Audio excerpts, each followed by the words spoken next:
Hello everyone! Artec Studio 20 is here with all the new features for photogrammetry and 3D scanning. Let me tell you everything that you need to know. Please make sure that you are subscribed and enable the notifications not to miss out any of our future videos. We are finished with the workflows, now let's move to the photogrammetry improvement part. So first of all, you would find the iPhotogrammetry in the tools under this dedicated AI photogrammetry block. Now there are, so if you have been using Artec Studio before Artec Studio 19, if you have been using Artec Studio 19, then you might remember that the Create Preview is a new name for the sparse reconstruction, and the Create Model tool is the new name for the dense reconstruction. So that's just to refresh some knowledge. Let's take a look at the advanced settings for the Create Preview for the sparse reconstruction. And there you will find a new option which is called Camera Grouping Mode. So it allows you to work with multiple different cameras. For instance, let's talk why this can be useful. First of all, for instance, you could combine the drone data, like that's the most obvious approach. You could combine the drone data with the data shot from the ground with a high resolution camera, and this way you could add in fine details with your handheld camera and do the general plan with the use of the drone. Then the second approach that I will show you we can use a combination like of an action camera or some sort of versatile camera that can be easily repositioned with a camera with a higher resolution, with a larger matrix, and with a better quality of images, once again, to add in fine details. Then it's possible to combine like macro lens with the regular one. This way it's possible to scan, to digitalize really small objects. So let's take a look at each of those individual options. We have three of them. First one is called Auto, second one is called Shared per Photo Set, and third one is called Individual. So I have created this short scheme for you to better understand which option should be applied where.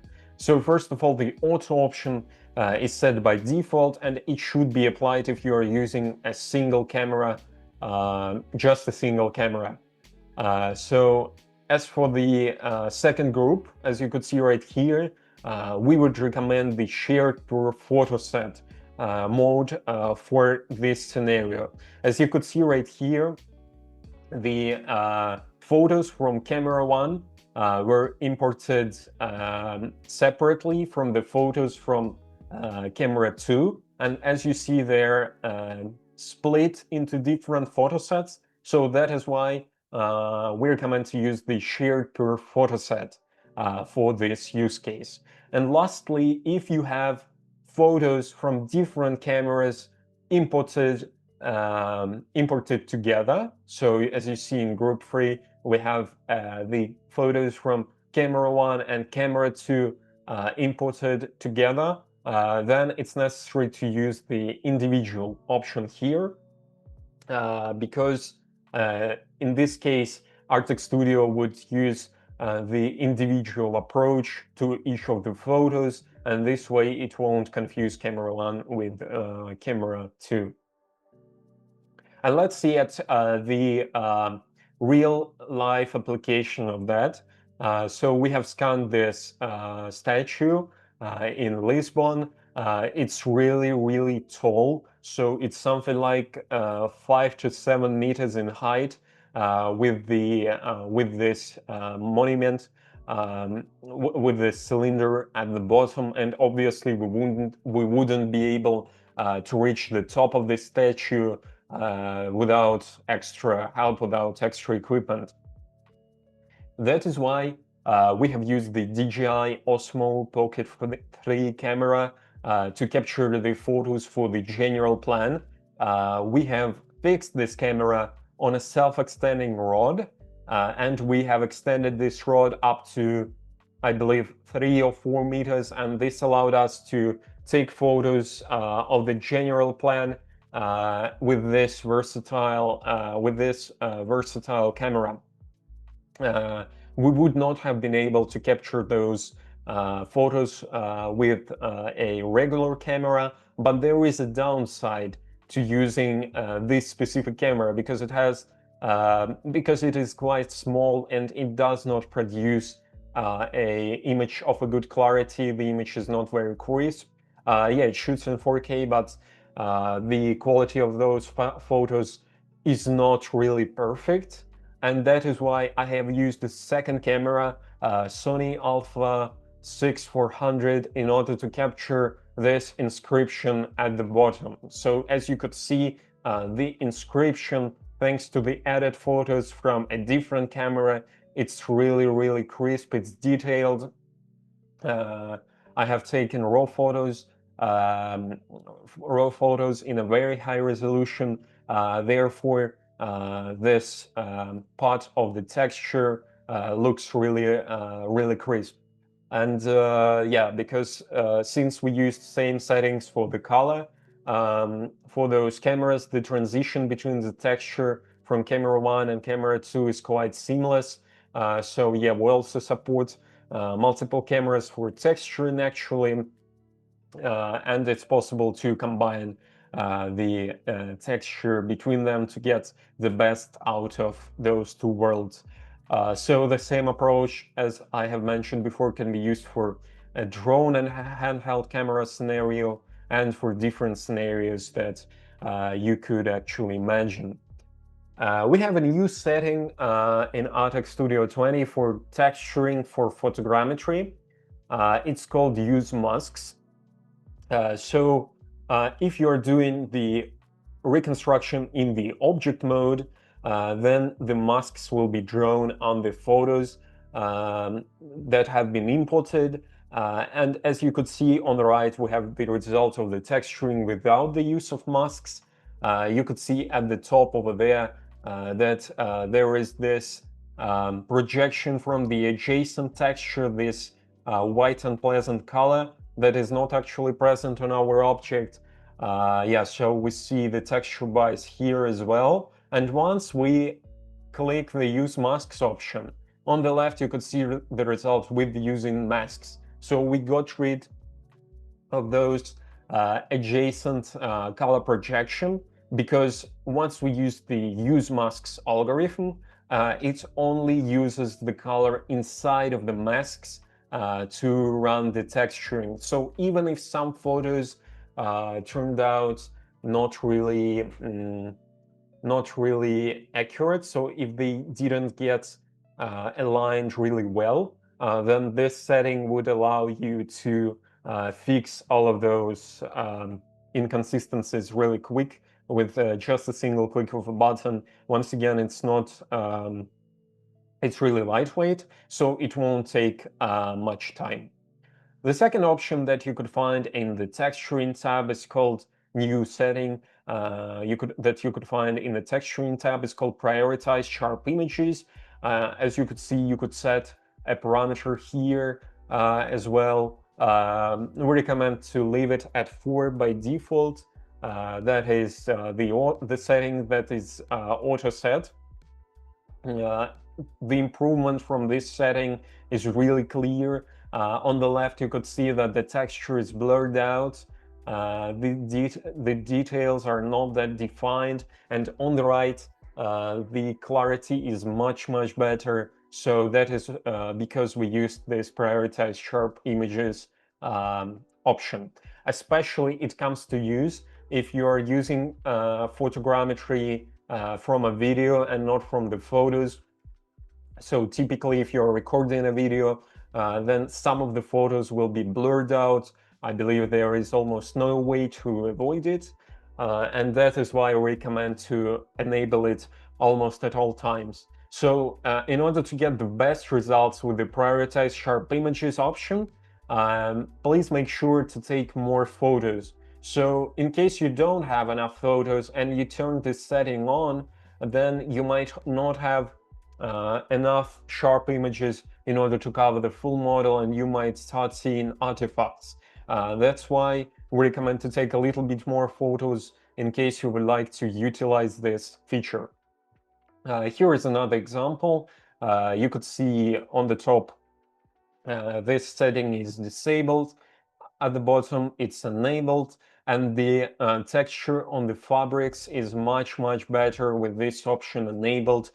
We can see those fine details, we can see deviations on the surface, we can see small imperfections, and also we don't have this blurred doubling texture effect, so this is gonna look much better. For instance, if we are scanning this sneaker for some e-commerce, for some web shop, then it's gonna look much better, and all we have to do is just click this one button to prioritize sharp images. This option is not only available for the for the photogrammetry, but it's also available for this Artec Spider too. So here on the left you could see the results without the prioritized sharp images, and on the right it's turned on. As you could see, there is a drastic improvement on the right. We start seeing small stains. We see the text, it is of much better clarity. There is no doubling on the texture once again. And I'm not sure if you could see it through the zoom screen share, but also the material also becomes visible on the right, even though so those grains on the plastic material, they're better visible, even though we're using the same resolution both in the left and on the right. So yeah, I would like to strongly recommend you to try out this option, because it may drastically improve your experience and your end results for the texture. So now let's get back to the photogrammetry and take a look at a difficult scanning cases that we might encounter. So here you might see that we have scanned this crashed car, and there is a bump on the hood, which is not actually present on our actual object. Let's investigate how did it happen in the first place. So if we take a closer look at the masks of our photos, we can see that some of the masks have not been drawn properly. Let's talk a little bit how you can avoid it in the first place, and then we're going to fix this data set with our new feature that I'm going to show later on. So if you're gonna aim for the object reconstruction for AI photogrammetry, and you're gonna use masks for the reconstruction, it is crucial that the full object is within the field of view of the camera on as much photos as possible. So in case you don't have both the background and the foreground on all of the edges of the photo, then the masks can be drawn incorrectly, such as in this case, because basically the hood goes up to the bottom part, extends up to the bottom part of the image, and that is why, so that is a part of the case why the mask has not been drawn correctly. And actually there are quite a few masks that have been drawn incorrectly that resulted in this bump in the first place. So what we're going to do, we're going to exclude those faulty photos from the reconstruction, and then we're going to run the dense reconstruction or create model once again. So once we have run the object reconstruction without those faulty photos, then we're going to get a good reconstruction without this bump on the hood. but still we have disabled quite a lot of photos from this dataset, therefore we're losing in quality. So in order to avoid that, we're going to select both our photoscan and our good model in the workspace, and then we're going to find the photos which have this faulty mask, and then we're going to project mesh on mask right here. And as you could see, the improvement is obvious. On the left, we can see what we had before. On the right, we can see what we have after running this operation. So it might be really convenient for different use cases.